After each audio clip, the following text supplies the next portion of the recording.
되게 도와 주옵소서. 예수님 이름으로 기도드립니다. 아멘. 오늘 주시는 하나님 말씀 시편 46편입니다.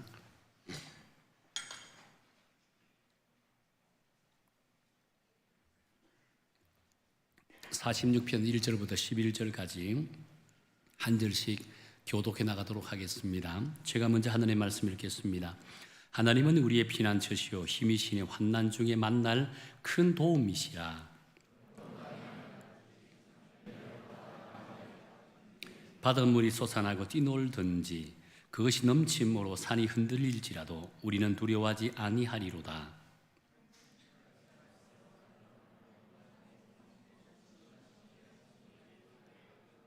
하나님이 그 성중에 계심에 성이 흔들리지 아니할 것이라. 새벽에 하나님이 도우시리로다.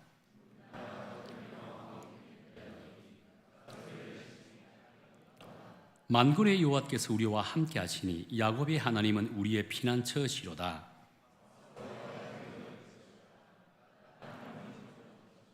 그 땅 끝까지 전쟁을 쉬게 하시며 활을 꺾어 창을 끊으며 수레를 불사르시는도다.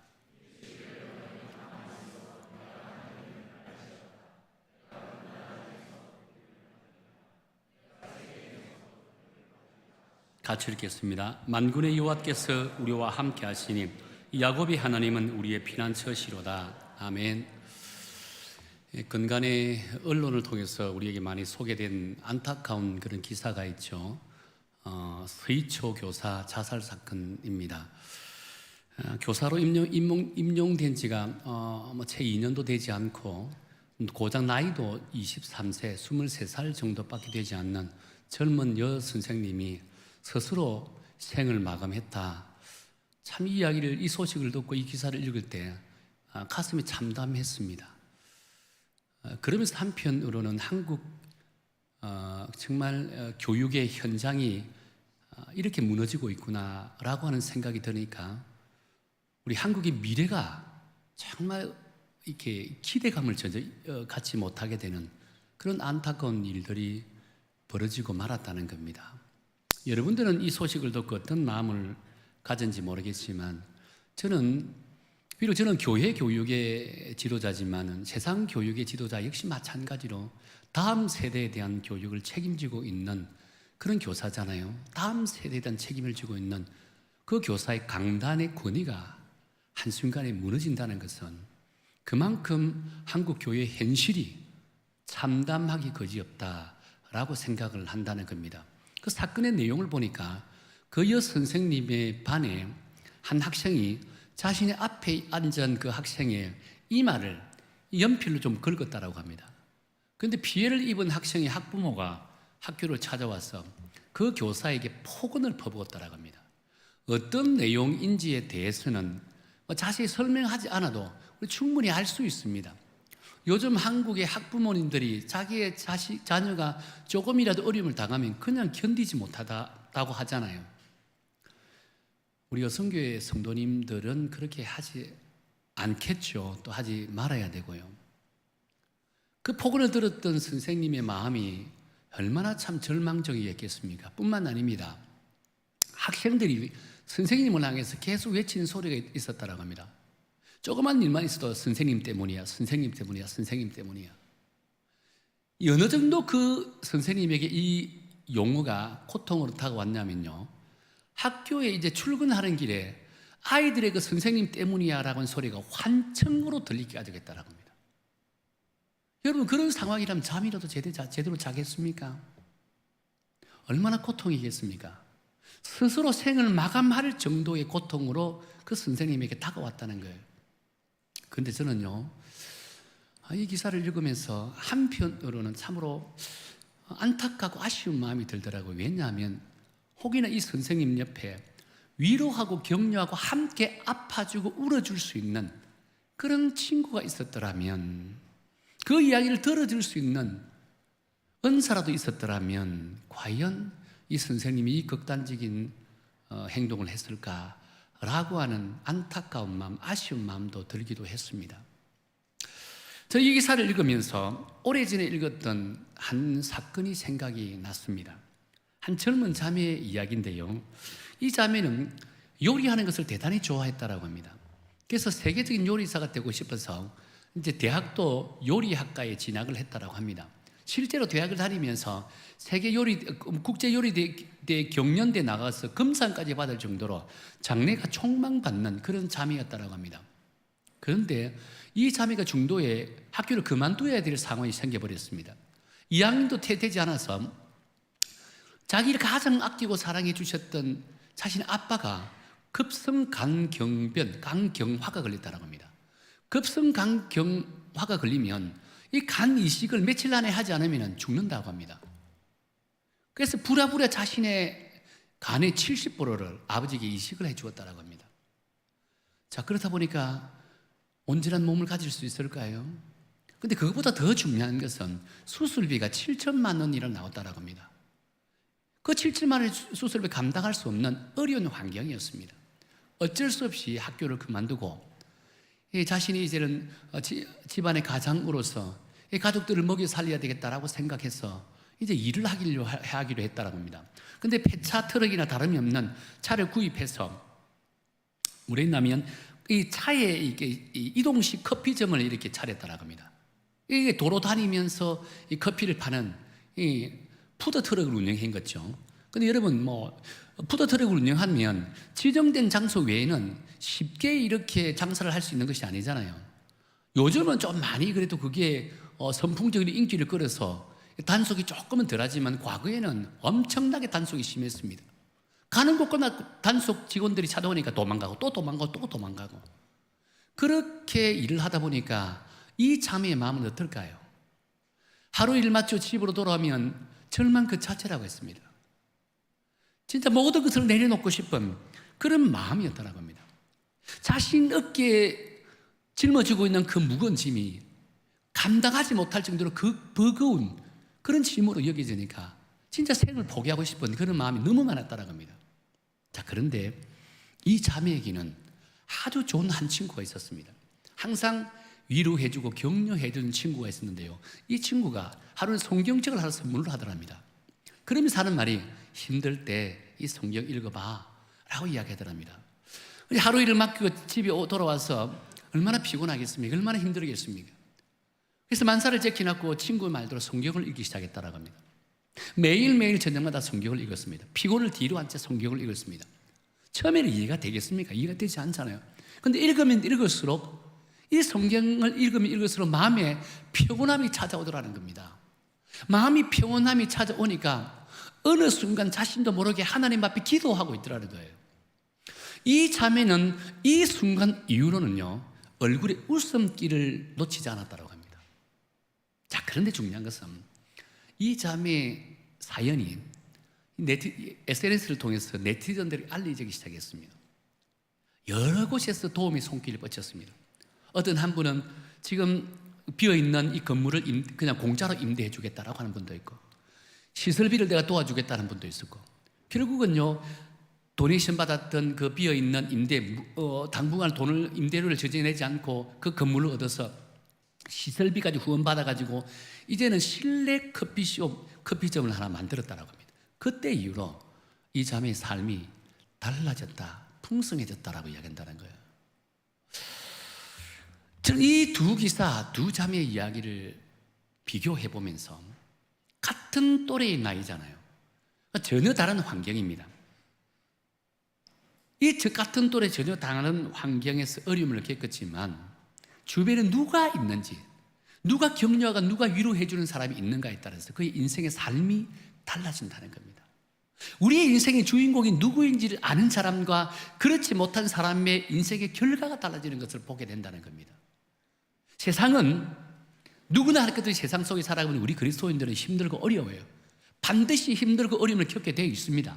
그것이 세상의 원리고 하나님의 창조 원리라고 할 수 있습니다.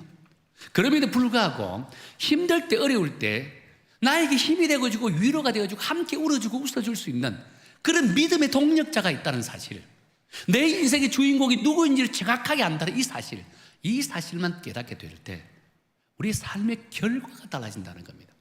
인생의 종착역이 달라진다는 겁니다. 그렇다면 여러분, 이 삶의 결과가 왜 이토록 다를 수가 있을까? 저는 이 왜 이렇게 다를까에 대한 원인 분석을 해보면서 제가 오래전에 읽었던 책이 생각이 났습니다. 에이미 워너가 쓴 책 가운데 회복력에 대한 책이 있습니다. 회복력을 회복하는 책이 있는데 회복력의 문제인데, 회복력의 문제라는 관점에서 이 문제를 바라보게 됐다는 겁니다. 여러분, 회복력이 어떤 것이죠?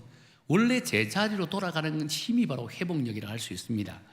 이 회복력은요, 주로 심리학에서는 주로 시련이나 고난을 이겨내는 궁극적인 힘, 에너지를 회복력이라고 합니다. 그런데 이 회복력이 좋아지려면 자기를 조절할 수 있는 능력과 대인관계의 능력과 긍정적인 사고가 풍성할 때 회복력은 그만큼 많아진다고 했다는 겁니다. 그래서 위기를 당할 때 자기 조절 능력이 풍성하거나 대인관계가 원만하거나 또 긍정적인 사고가 풍성하면 내가 지금 겪고 있는 그 위기와 고난과 환난과 어려움이 전혀 문제가 되지 않는다는 겁니다. 금방 그 문제를 극복해 나갈 수 있는 에너지가 생긴다는 겁니다. 반대로 자기 조절 능력이 없거나 마음을 같이 나눌 수 있는 사람이 없거나 긍정적인 사고가 부족하면요, 내가 곤고한 어려움과 한계가 역경을 만나게 될 때 쉽게 스스로 포기하고 좌절하고 낙심하고 절망해버린다는 겁니다. 심지어 자기 생을 내려놓게 돼버리는 이런 안타까운 일들이 생기게 되어진다는 거예요. 한 젊은이는 학부모의 폭언과 학생들의 원망 소리가 자기 조절 능력을 상실했습니다. 주변에 도움을 받을 수 있는 사람이 없으니까 스스로 생을 포기했잖아요. 반면 다른 한 자매는 위기 앞에서 자기 조절 능력을 가졌습니다. 주변에 함께 위로하고 격려하고 함께 울어줄 수 있는 주변에 좋은 믿음의 동력자가 있었습니다. 그러니까 두려움 앞에서도 당당할 수 있었습니다. 어떤 상황 가운데서 능히 극복할 수 있는 힘과 능력과 에너지를 가질 수가 있었다는 겁니다.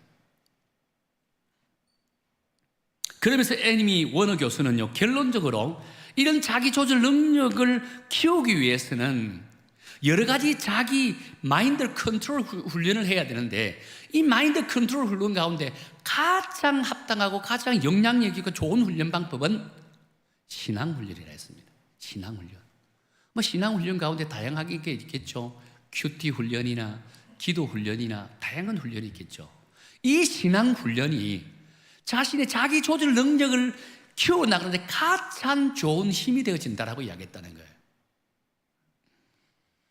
자기 안에 자기를 다스릴 수 있는 그 어떤 신적인 존재, 그 신적인 존재가 있다면 자기 조절 능력은 배가 되어진다는 겁니다.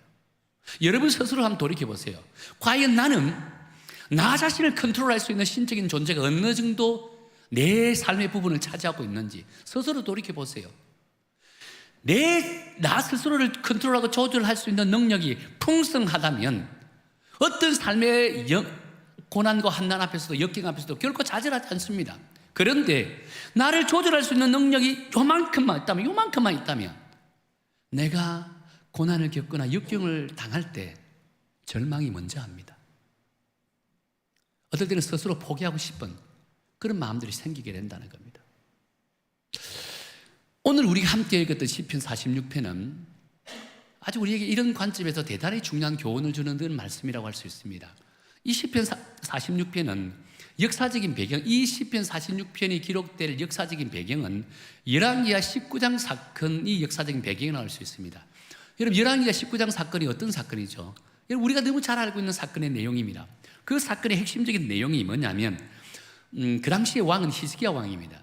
히스기야 왕 때 남유다에 아수르의 사느립 왕이 18만 5천 명이라는 대군을 이끌고 침략해 왔습니다. 예루살렘을 포위했다는 겁니다. 실로 이 남유다는요, 바람 앞에 등불과 같은 절체절명의 위기 앞에 놓이게 되어진다는 거예요. 자, 그때 상황이 어떤 정도의 상황이었냐면 시편 2절과 3절, 46편 2절과 3절에서 이렇게 기록합니다. 우리 함께 읽어볼까요? 우리 함께 읽겠습니다. 화면을 보고 읽겠습니다. 시작. 그러므로 땅이 변하든지 산이 흔들려 바다 가운데 빠지든지 바닷물이 솟아나고 뛰놀든지 그것이 넘침으로 산이 흔들릴지라도 합니다. 여기까지. 지금 시편 기자는 나라가 망할 위기에 처했다는 것을 마치 지구가 종말하는 것과 같은 이런 의미로 시적으로 지금 표현하고 있다는 겁니다. 지금 나라가 망할 위기가 지구가 종말하는 것 같은 이런 절망적인 상황이었다라고 표현하고 있다는 겁니다. 이런 위기 앞에 히스기야 왕뿐만 아니라 모든 백성들이 두려움에 떨었다고 했습니다. 그래서 히스기야 왕은요, 이런 두려움의 위기를 극복하기 위해서 어떻게 이 대처를 하게 됩니까? 나름 잔머리를 굴립니다. 잔머리를 굴리는 것은 이 아수르 사네립 왕이 예루살렘에 포위했거든요. 사네립 왕이 예루살렘에 포위하고 있으니까 사네립의 왕의 마음을 조금이라도 좀 감동을 주려고 예루살렘에 서가 있는 모든 은과 금을 다 모았습니다. 모은 그 은과 금을 갖고 사네립 왕이 갖다 바칩니다. 이 은과 금을 갖고 이제 물러나 주시옵소서라고 합니다. 근데 사네립 왕은요, 뭐라고 합니까? 부족하다는 겁니다. 그 정도 갖고 내가 못 물러난다는 겁니다. 이번에는 이 금은이 다 모았습니다. 이게 없거든요. 그래서 찾아보니까 성전 안에 기둥과 문과 벽에 금칠을 해놨거든요. 그 금칠까지 다 벗깁니다. 그래서 금을 딸딸 끌고 모아서 다시 갖다 줍니다. 제발 살려주옵소서. 그러니까 사네립 왕이 그 금을 받고 그래 알겠다 조심해 하고 이제 철수를 합니다. 근데 여러분, 사네립이 그 금을 받고 완벽하게 철수할까요? 아니에요.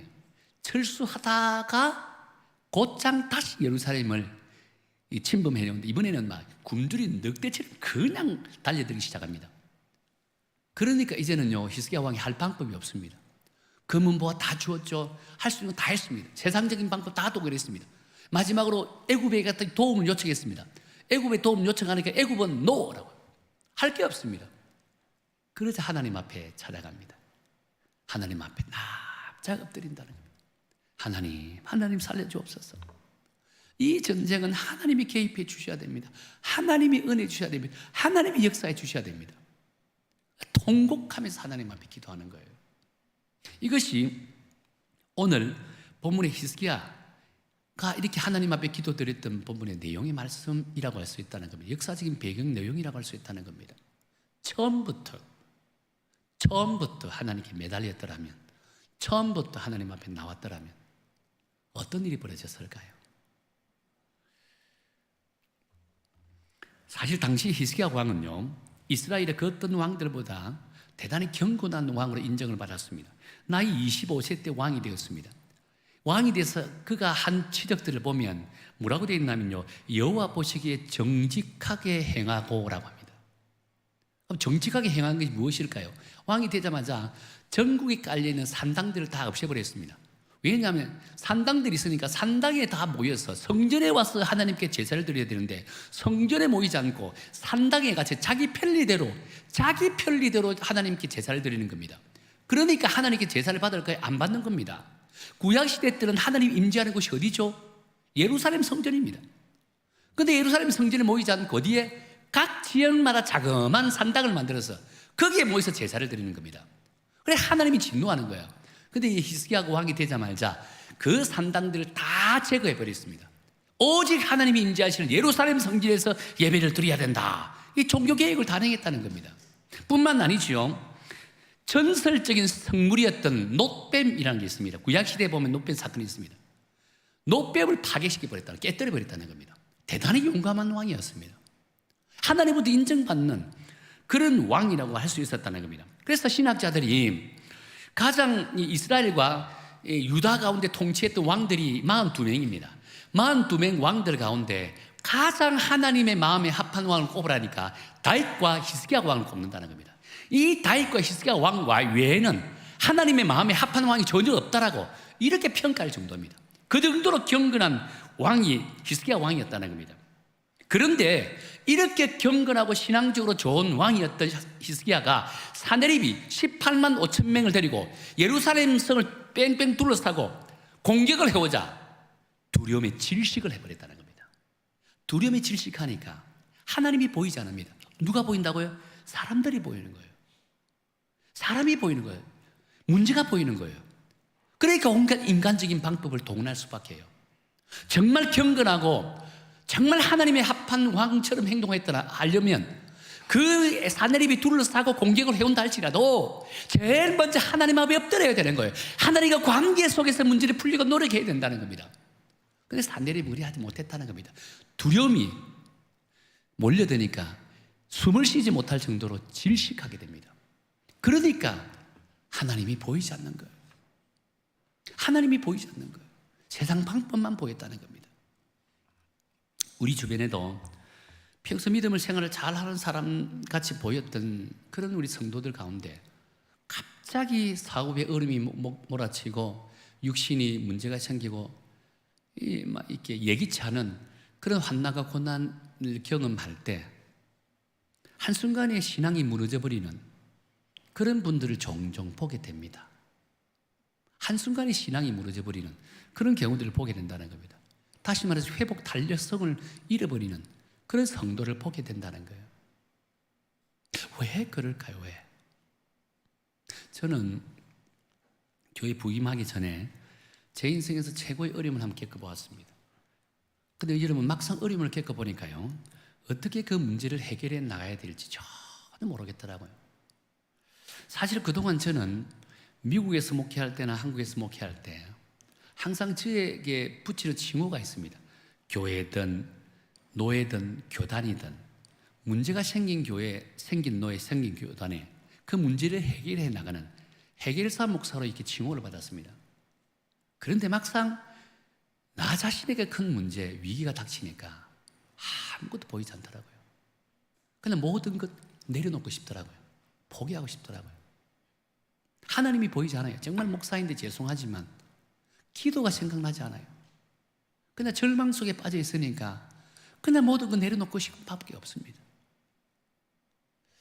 목사인 저도 그렇다는 겁니다. 그때 한 목사님이, 선배 목사님 저에게 이런 말을 하더라고요. 김 목사, 사람이 큰 어려움에 직면하게 되면 사람의 지능지수가 70으로 떨어진다네, 바보가 된다네 라고 이렇게 이야기하더라고요.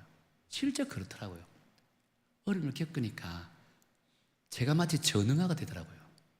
어떻게 그 문제를 해결해야 될지 전혀 보이지 않더라고요.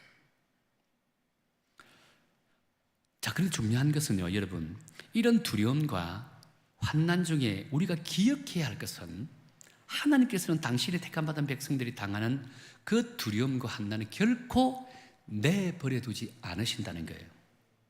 오늘 읽은 본문에 보면 히스기야 왕에게 도움이 가장 필요한 때, 가장 합당한 때 선지자 이사야를 보내주셨다는 겁니다. 오늘 한 본문을 볼까요? 오늘 본문 말이고 열왕기하 19장 6절과 7절 말씀에 우리 화면을 보고 우리 함께 읽도록 하겠습니다. 시작. 이사야가 그들에게 이르되 너희는 너희 주에게 이렇게 말하라. 여호와의 말씀이 너는 아수르 왕의 신복에게 들은 바 나를 모욕하는 말 때문에 두려워하지 말라. 내가 한 영을 그의 속에 두어 그로 소문을 듣고 그의 본국으로 돌아가게 하고 또 그의 본국에서 그에게 칼에 죽게 하리라 하셨다 하더라라고 합니다. 지금 하나님께서는 이사야 선지자를 통해서 조금 더 두려워하지 말라라고 하셨습니다. 아무리 조롱을 받아도, 아무리 마음이 상해도 절망하지 말라는 겁니다. 너희들이 당하는 그 조롱이 곧 나의 조롱이고 너희의 상한 마음은 곧 나의 상한 마음이라는 겁니다. 내가 결코 그 조롱과 그 상한 마음을 용납하지 않겠다는 겁니다. 되갚아 주겠다는 겁니다. 이것이 당신의 사랑하는 백성들에게 주신 하나님의 약속의 말씀이었다는 겁니다. 실제로 어떻게 되었습니까? 이 전쟁이 어떻게 결론 내렸습니까? 여러분 너무 잘 알고 있지 않습니까? 사내립이 18만 5천 명으로 쳐들어왔습니다. 전쟁이 벌어졌습니다. 그때 하나님이 밤에 천군 천사를 보내서 18만 5천 명을 한 방에 그냥 송장으로 만들어버렸다 했습니다. 사내립 왕은 패배하고 본국을 돌아갑니다. 돌아갔는데 어떤 일이 벌어지죠? 자신의 아들들로 인해서 죽임을 당했다 했습니다. 물론 신학자들 간에 조금의 견해가 다릅니다. 대체적인 신학자의 의견은 본국에서 자신의 아들들이 반역을 일으켜서 본국에 돌아오는 자기 아버지를 칼로 죽여버렸다는 겁니다. 얼마나 수치입니까? 하나님을 그렇게 조롱했던 그 사내립이 자신의 아들에게 죽임을 당했다는 이 수치가 훨씬 더 크고 놀랍다는 겁니다. 아버지가 아들로부터 죽임을 당한 것만 수치가 어디 있을까요? 하나님은 그냥 내버려 두지 않는다는 겁니다. 당신의 사랑은 자녀들이 당하는 그 온갖 조롱과 수치와 상함은 결코 용납하지 않으신다는 거예요. 언젠가는 반드시 되갚는다는 겁니다. 그렇게 우리는요, 하나님의 자녀로서 긍지를 가져야 돼요. 하나님의 자녀로서 두려움을 벗어버려야 돼요. 당당하고 담대함을 가져야 된다는 겁니다. 자, 그렇다면 오늘 저와 여러분의 인생에서 우리를 전능하로 만들 정도로 큰 위기와 역경을 만나게 될 때 그리스도인으로서 어떻게 그 문제를 해결해 나갈 수 있을까요? 어떻게 극복할 수 있을까요? 저는 본문을 묵상하면서 여러분, 이것 한 가지만 꼭 기억하고 가슴에 받아들이고 그것을 가슴에 되새기면서 살아간다면 여러분의 인생에 어떤 절망의 문제가 펼친다 할지라도 여러분 스스로 절망하지 않습니다. 반드시 승리하는 그런 믿음의 성도가 될 줄로 저는 믿습니다. 자, 그 다음 오늘 본문 시편 기자가 우리에게 던져주는 핵심적인 키포인트가 뭘까요? 본문에 보면 저는 이렇게 이름 따라하세요. 하나님에 대한 정확한 지식을 가져야 한다. 다시 한번 합니다. 하나님에 대한 정확한 지식을 가져야 된다. 이 한 가지만 여러분 가슴에 되새기면 여러분 승리할 수 있습니다. 자, 다시 말해서 이것은요, 하나님이 하나님의 되심을 인정하는 믿음의 고백이라고 할 수 있다는 겁니다. 하나님이 하나님 되심을 인정하고 믿음으로 고백하는 이런 성도가 진정 하나님의 자녀이고 능력이 있는 성도고 하나님으로부터 감동받는 그런 성도가 될 줄로 믿습니다. 시편 1절에도 이렇게 말씀하잖아요. 하나님은 우리의 피난처시요 힘이시네 환난 중에 만날 큰 도움이시다. 시편 기자는 하나님이 어떤 분인지 지금 고백하고 있는 겁니다. 7절 하반절에서도 야곱의 하나님은 우리의 피난처시로다. 11절에서도 야곱의 하나님은 우리의 피난처시로다. 정확하게 하나님이 어떤 분인지 고백하고 있다는 겁니다.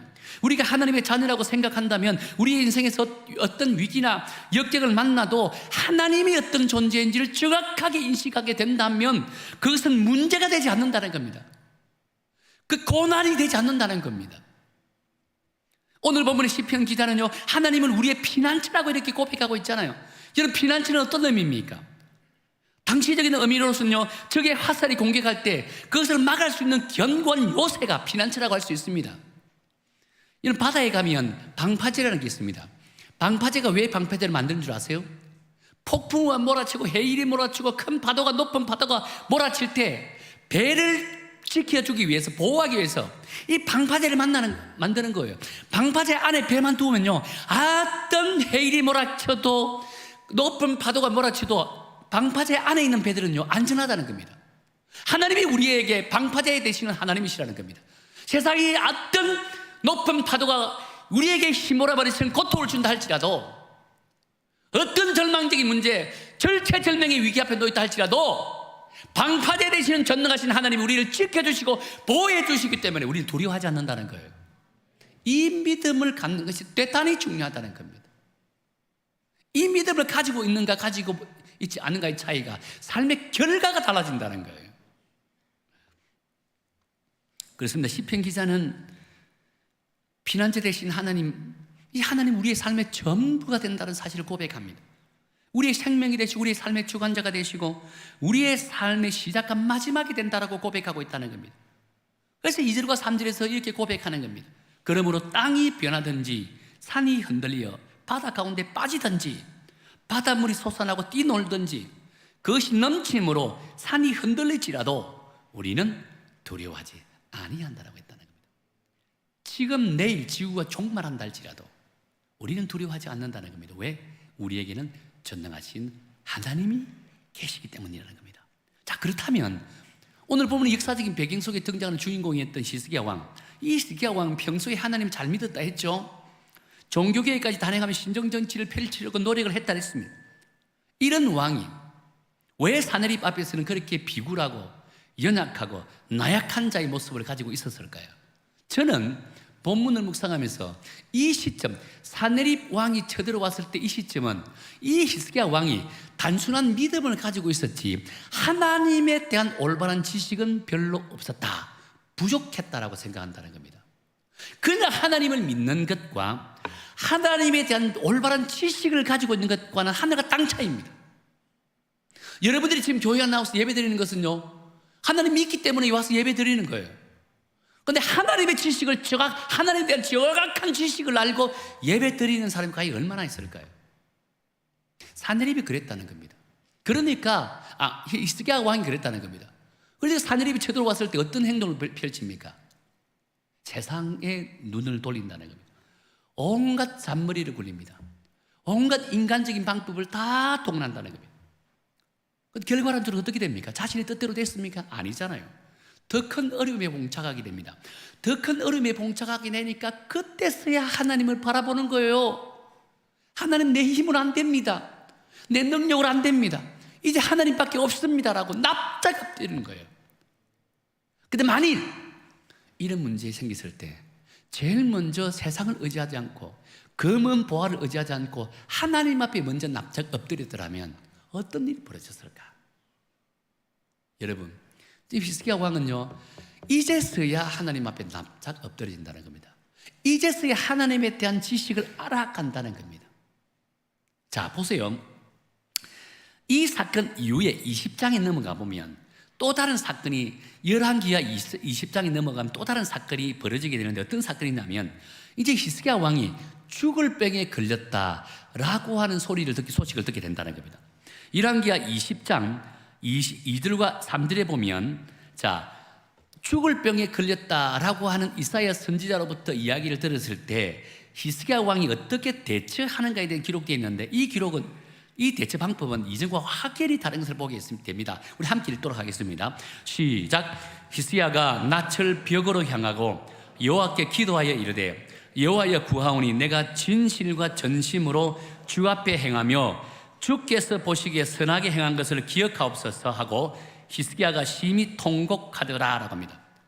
이사야 선지자로부터 지금 죽을 병에 걸렸다는 이야기를 들었거든요. 그렇다면 이전 같으면 온갖 좋은 약재나 온갖 그 훌륭한 의사들 수소문할 거예요.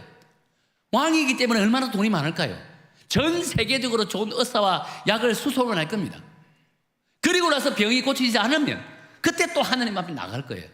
그런데 히스기야 왕이 이런 소식을 듣자마자 제일 먼저 한 게 뭐라고요? 하나님 앞에 나아갔다는 겁니다. 낯을 벽으로 향하고 여호와께 기도하여 이르되, 여호와여 구하오니 내가 진실과 전심으로 주 앞에 행하며 주께서 보시기에 선하게 행한 것을 기억합소서. 히스기야가 심히 통곡하더라. 제일 먼저 하나님 앞에 엎드렸다는 겁니다. 이제 하나님이 누구신지 안다는 겁니다. 하나님, 나는 죽을 병에 걸렸습니다. 하나님이 나를 지켜주지 않고 나를 살려주지 않는다면 나는 살아날 수 없습니다. 하나님은 전지전능하신 능력의 하나님이십니다. 나의 생명을 주관하신 하나님입니다. 나의 삶의 환경을 주도해 나가는 분은 하나님이십니다. 전지전능하신 능력의 하나님이십니다. 하나님 나의 인생에 개입하신다면 내가 다시금 살아날 수 있습니다. 이 믿음의 고백입니다. 여러분, 이 기도가 히스기야가 하나님을 아는 기도일까요? 모르는 기도일까요? 하나님을 아는 기도라는 겁니다. 하나님이 어떤 분인지 정확하게 아는 기도였다는 겁니다. 그러니까 하나님은 어떤 반응을 나타내죠? 히스기야의 기도에 감동을 받으시고 생명을 몇 년? 15년이나 연장시켜 주었다는 겁니다. 할렐루야입니다. 할렐루야. 여러분, 생명이 연장되는 것 있을 수 없는 일입니다. 근데 하나님이 감동하니까 기적이 나타났다는 겁니다. 기적이 나타났다는 겁니다. 그렇습니다. 우리가 하나님 앞에 간구할 때는 우리의 열심이나 태도 이전에 우리가 하나님에 대해서 얼마나 알고 있는지, 하나님이 하나님이 되심을 얼마나 믿고 입술로 고백하며 기도하는지가 대단히 중요하다고 할 수 있다는 겁니다. 하나님을 바로 알고 하나님이 하나님 되심을 믿음으로 고백하고 입술로 주님 앞에 간구할 때 비로소 기적의 역사가 나타납니다. 하나님은 놀라운 역사가 일어나게 될 줄로 믿습니다. 오늘 본문의 히스기야 왕은요, 처음에는 하나님을 아는 것에 대해서 무지함으로 인해서 지극히 인간적인 방법을 동원했잖아요. 그것이 얼마나 무의미한지를 온전히 깨달았다는 겁니다. 그래서 그는 결국 이사야 선지자의 충고대로 사내립의 그 조롱 편지를 들고 하나님 앞에 나아갑니다. 그러면서 하나님 앞에 부르짖는데 7절에 보면 이렇게 부르짖습니다. 만군의 여호와여, 우리와 함께 하시니 야곱의 하나님은 우리의 피난처시로다. 여기서 야곱의 하나님이라는 것은요, 하나님과 이스라엘 백성들의 언약을 맺었다는 겁니다. 조상적부터 언약을 맺었다는 겁니다. 언약을 맺었기 때문에 우리가 당하는 이 환난은 하나님이 당하는 환난이라는 겁니다. 그렇게 하나님께서 우리 인생에 개입했고 이 전쟁에 개입해달라는 겁니다. 하나님이 어떤 분인지 알고 지금 기도하고 있는 거예요. 뿐만 아니죠. 10절에 보면 이렇게 기도합니다. 우리 10절 다 함께 읽겠습니다. 시작. 이러시기를 너희는 가만히 있어 내가 하나님 됨을 알지어다. 내가 문나라 중에서 높임을 받으리라. 내가 세계 중에서 높임을 받으리라 하시도다 라고 합니다. 지금 히스기야 왕은요, 하나님이 어떤 분인지를 정확하게 알게 되니까 이 전쟁은 누구의 전쟁? 우리의 전쟁이 아니라는 겁니다. 이스라엘의 전쟁이 아니라는 겁니다. 하나님의 전쟁이라는 겁니다. 하나님의 전쟁이기 때문에 우리는 잠잠히 하나님만 바라보면 된다는 겁니다. 하나님에 대한 지식을 아니까 하나님이 당신의 택함받은 백성들에게 일어나는 다양한 문제들, 환난이나 곤고나 역경이나 위기나 이런 많은 문제들은요, 우리의 문제가 아니고 누구? 우리의 주인 되시는 하나님의 문제가 되더라는 겁니다. 그렇게 문제 앞에 있는 우리는 그 문제를 바라보는 것이 아니라 문제를 주관해 나가시는 하나님을 바라보면 된다는 거예요. 하나님을 바라보는 순간 하나님 우리의 힘과 능력이 되는 거예요. 그러니까 문제가 보이지 않습니다. 문제에 대한 하나님만 보인다는 겁니다. 그다음 문제는 저절로 해결되지는 거예요. 이것이 하나님께서 우리에게 주시는 은혜, 축복이라고 할 수 있다는 겁니다. 그렇습니다. 우리의 세상의 삶의 전쟁터에는요, 그 전쟁터에서 해야 할 일들은 이 모든 일을 주관하시는 분은 하나님이심을 마음으로 믿고 입술로 고백하는 것이 대단히 중요하다는 겁니다. 그리고 그 일들을 통해서 하나님의 영광이 드러나고 하나님 나라가 온전히 세워지고 하나님 뜻이 나타나도록 우리 자신을 하나님께 헌신만 하기만 된다는 겁니다. 그럴 때 하나님은 우리를 승리케 한다는 겁니다. 그럴 때 우리는 두려움을 느끼지 않는다는 겁니다. 하나님이 나와 함께 하시기 때문입니다. 독일의 심리학자인 위르겐 힐러는요, 두려움의 상대성을 설명하면서 이렇게 한 예화를 드립니다. 늑대를 만났을 때, 굶주린 늑대를 만났을 때 그 늑대에 대한 우리의 자세를 두고 느끼는 감정을 두고 두려움이 1부터 10까지 이렇게 측정을 합니다. 굶주린 늑대가 10m 앞에 딱 우리 앞에 서 있습니다. 그럼 그때 느끼는 공포감이 10이라고, 두려움이 10이라고 합니다. 근데 우리 손에 칼과 그 다음에 활이 들려있더라면 그 두려움은 9가 된다고 합니다. 그런데 내 주변에 6명의 동료들이 있다면요, 두려움의 숫자는 5에서 6으로 떨어진다고 합니다. 만일에 동료들이 칼과 창을 들고 있으면 더 떨어지고요, 칼과 창 대신에 총을 들고 있으면 더 확연하게 떨어진다고 합니다. 뿐만 아니라 두려움에서 벗어날 수 있도록 오토바이나 자동차가 대기하고 있으면요, 확연하게 떨어진다고 합니다. 우리에게 방어 수단이 많으면 많을수록 우리가 느끼는 두려움은 점점 더 떨어진다고 합니다. 그러면서 위르겐 힐러는 결론적으로 이렇게 말합니다. 한번 읽어드릴게요. 우리에게서의 두려움을 제로로 만드는 것이 있다. 그것은 그 어떤 총이나 사람이 아니다. 우리에게서의 두려움을 제로로 만드시는 분은 전능자 하나님이시다. 그분이 우리와 함께 한다면 누구나 두려움에서 자유할 수 있다. 세상은 그 두려움을 제로로 만드는 것은 단 한 가지도 없습니다. 두려움을 제로로 만드는 것은요, 전능자 하나님, 그분 한 분밖에 없다는 겁니다. 사랑하는 성도 여러분, 여러분은 예수가 여러분의 구주임을 믿으십니까? 여러분 스스로 하나님의 자녀임을 믿으십니까? 대답하지 않는 거 보니까 아닌 것 같네요. 중상층에 있는 분들에게 묻겠습니다. 여러분은 하나님의 자녀임을 믿습니까? 그렇다면 하나님이 여러분에게 방어 수단을 많이 주셨습니다. 어떤 방어 수단을 줬냐면요, 마가복음 9장 23절에서는요, 능치 못할 일이 없다, 믿는 자에게는 능치 못할 일이 없다 라고 하는 방어 수단을 주셨습니다. 마태복음 19장 26절에 보면 사람으로는 할 수 없으나 하나님으로는 다 하실 수 있다, 하나님이 다 하신다라는 방어 수단을 주셨다는 겁니다. 또 요한복음 14장 26절에서는요, 하나님은 우리에게 믿는 자에게 돕고 보호해 주시고 지켜주시고 인도해 주시는 보혜사 성령님을 보내주신다고 했다는 겁니다. 하나님은 당신의 사랑하는 자녀들에게 이처럼 방어 수단을 엄청나게 많이 부어줬다는 겁니다. 수단을 줬다는 겁니다. 그렇기에 우리는 세상의 그 어떤 두려움 앞에 절망할 필요가 없는 겁니다. 세상에 펼쳐져 있는 그 어떤 위기라도 역경이라도 어려움이라도 결코 그 문제가 우리를 두렵게 하지 않는다는 겁니다. 왜? 하나님이 나와 함께 하시기 때문입니다. 사랑하는 우리 여성교회 성도 여러분, 여러분의 인생에 날마다 하나님이 함께 하신다는 사실을 믿으시길 바랍니다. 여러분들에게 하나님께서 방어 수단을 끊임없이 보내주신다는 사실을 믿으시고 어떤 삶의 문제, 학생들은 학교에서, 직장인은 직장에서, 사업가는 사업가 현장에서, 주부는 가정에서 다양한 힘들고 어려운 문제를 직면하게 됩니다. 그 직면할 때마다 문제 뒤에 계시는 하나님을 바라보면서 문제가 아닌 그런 놀라운 은혜, 문제를 능히 극복해 나가는 믿음의 성도가 되기를 예수님 이름으로 축원합니다. 우리 함께 찬양 드리기를 원합니다. 나의 영혼이 잠잠히 하나님만 바라나이다라고 합니다.